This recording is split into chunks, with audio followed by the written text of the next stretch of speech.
अध्यक्ष जी, ये सरकार एक ऐसा असुर बन चुकी है कि खुराक इस देश की महिलाएं, इस देश के युवा, इस देश के दलित, इस देश के पिछड़े, इस देश के प्रत्येक वो गरीब और किसान बन चुके हैं। अध्यक्ष जी, मैं नियम 56 में आपके समक्ष प्रयागराज में तत्कालिक जो घटना हुई उसके बारे में आकृष्ट करना चाहूंगी। अध्यक्ष जी, एक खटिक समाज जो कि अनुसूचित जाति का एक अभिन्न एक जरूरी अंग है, उस समाज के 4 बच्चों को बेरहमी से मार दिया गया, उनको मौत के घाट उतार दिया गया। अध्यक्ष जी, भीषण ठंडी में मकर संक्रांति की शाम को उनके घर से 2 किलोमीटर की दूरी पे एक गंदे से तालाब में 4 शरीर वहां से, जिसमें एक 17 वर्षीय, एक 16 वर्षीय, 11 वर्षीय और एक 7 वर्षीय,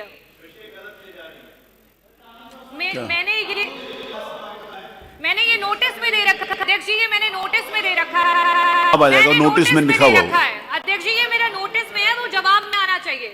मेरा नोटिस है ये, अगर गलत होता तो उसे नोटिस रिजेक्ट हो जाता। उसका जवाब आएगा ना। मेरा ये नोटिस है। अध्यक्ष जी, आप मंत्री जी को बता दो क्यों दिक्कत होती है सरकार? आप बोलिए, आप बोलिए, आप बोलिए। खटिकों की मौतें हुई है, उसमें सरकार को क्यों दिक्कत होती है जवाब देने में? आप बताइए। अरे खटिक की अगर मौत हुई है तो जवाब दीजिए। 4 बच्चे मर गए, माँ की आप गुजर गई, आपको जवाब देने में क्यों पीड़ा हो रही है? आप बोलिए, पीड़ा हो रही है आपको? आप बोलिए, आप बोलिए। अध्यक्ष जी, करण सोनकर, प्रिंस सोनकर, प्रतीक सोनकर, प्रियांशु सोनकर, इन 4 बच्चों की लाशें 1 दिन के बाद पूरे पुलिस के द्वारा बरामद की गई। इनके शरीर पे, इनके तन पे एक भी कपड़ा नहीं था और एक गंदे से तालाब में, जो कि अवैध खनन का तालाब था, उनके घर से 2 किलोमीटर की दूरी पे, और उस तालाब से उनके शरीर को पाया गया। अध्यक्ष जी, इस पे अभी तक पुलिस के द्वारा कोई भी कार्यवाही नहीं की गई है। यहां तक कि ये बताया गया है कि ये 4 बच्चे पूरे नग्न होकर के इतनी भीषण ठंड में एक गंदे से तालाब में नहा रहे थे, जिसकी वजह से इनकी मृत्यु हो गई। ये बेहद शर्मसार करने वाला विषय है, जिस तरीके से सरकार इन 4 बच्चों की मृत्यु पे पर्दा डालने का प्रयास कर रही है। दूसरा विषय मैंने अध्यक्ष जी नोटिस में दिया था, जिसमें पप्पू सोनकर और अरविंद सोनकर, जो कि एक शादी के समारोह के बाहर पाए गए और उनको पुलिस के द्वारा 26 जनवरी की रात को उठा लिया गया।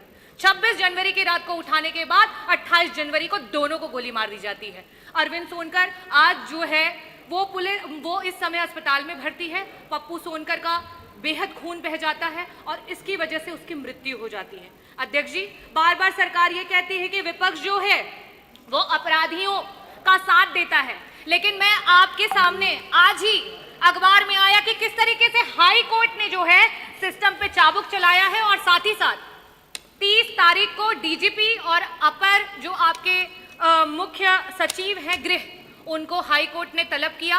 और मैं एज इट इज जो हाई कोर्ट ने कहा उसको रखना चाहूंगी कि इस कोर्ट के सामने अक्सर ऐसे मामले आते हैं जहां चोरी जैसे छोटे अपराधों में भी पुलिस जो है घटना में पुलिस एनकाउंटर बता करके अंधाधुंध फायरिंग करती है।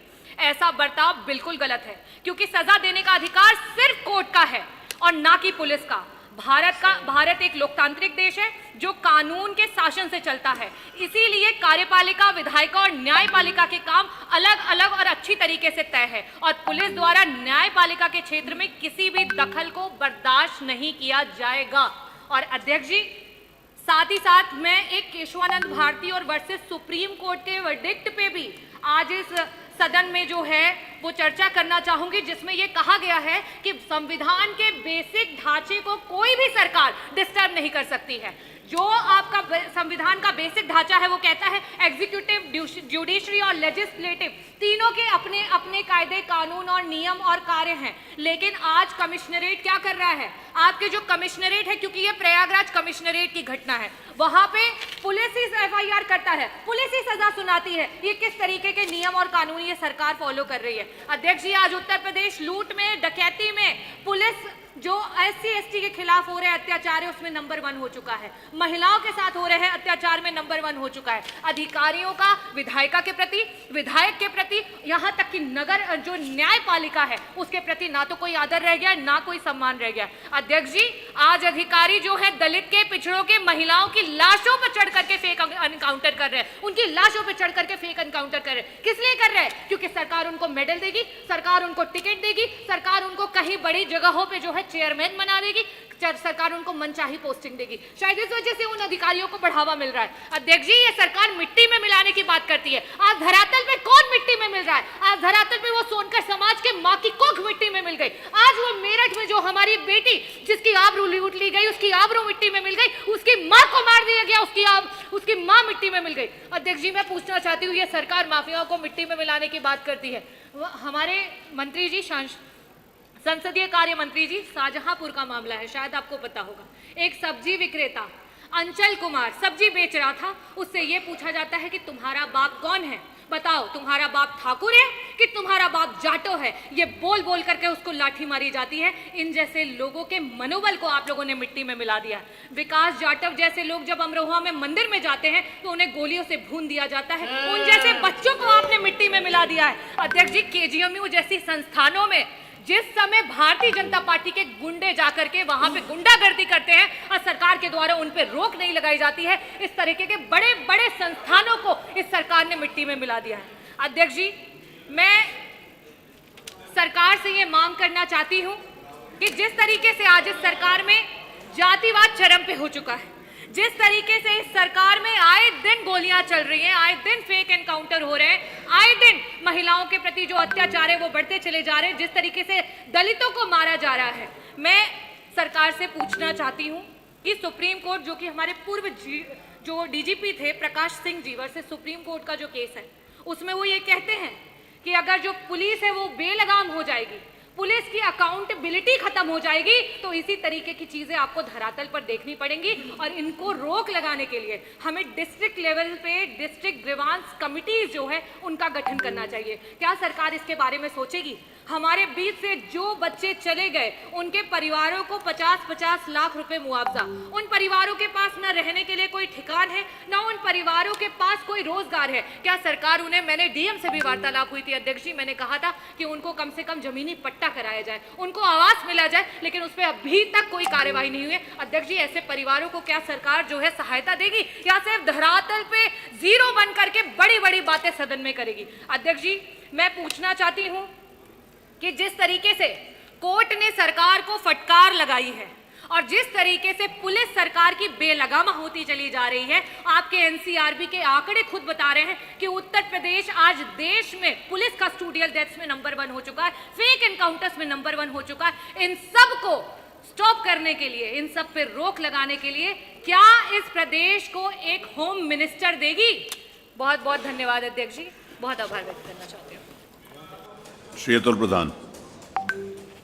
माननीय अध्यक्ष जी, बहुत बहुत आपका शुक्रिया, धन्यवाद। इस महत्वपूर्ण विषय पर चर्चा कराने की मैं मांग करता हूं। नियम 56 के अंतर्गत महत्वपूर्ण विषय पर बात करने का अवसर आपने दिया, उसके लिए मान्यवर आपका बहुत बहुत धन्यवाद। मान्यवर, कल हमारे माननीय राष्ट्रीय अध्यक्ष जी एक प्रेस कर रहे थे, लॉ एंड ऑर्डर का ही विषय है। उन्होंने एक बहुत अच्छी बात वहां पे कही और पहेली के रूप में कही कि जब भी मुंह खोला तो बुरा बोला। ये कहीं पर बात जाकर फिट होगी, लेकिन मान्यवर, मैं आपके माध्यम से कहना चाहता हूं, जो सबसे पसंदीदा सब्जेक्ट है सरकार का, पुलिस, सबसे ऊपर पुलिस, और ऐसी पुलिस हो गई है कि जहां जाओ, जैसे करना है वैसे कर दो। कहीं पर लूट करवा ले रही है पुलिस मान्यवर, कहीं पर मोबाइल की दुकान में घुस जा रही है तो मोबाइल चोरी करके ले जा रही है मान्यवर। हमारे मेरठ में तो हद हो गई, 2 दरोगा इसलिए भी सस्पेंड हुए कि एक धागा व्यापारी से 20 लाख की लूट कर लिए। और लूट का मान्यवर किस तरह का विषय था कि वहां के इंस्पेक्टर ने कहा, एक लोहिया नगर थाना है, मैं कोट करके बता रहा हूं, इंस्पेक्टर ने कहा भाई आज तो कुछ हो ही नहीं रहा, नु क्या करें, नु कुछ तो करके लाओ, तो 20 लाख की लूट कर लाए। मुकदमा दर्ज हुआ है। मैं आपका ध्यान अपने मेरठ के अपनी विधानसभा के 2 वाक्यों पर देना चाहता हूं। जैसा कि हमारे पहले साथी ने बताया कि दलित, शोषित, वंचित, पीड़ित, कमजोर, अकलियत के लोग ये आपके पुलिस के प्रशासन के ऐसा लगता है जैसे खाते में नहीं है।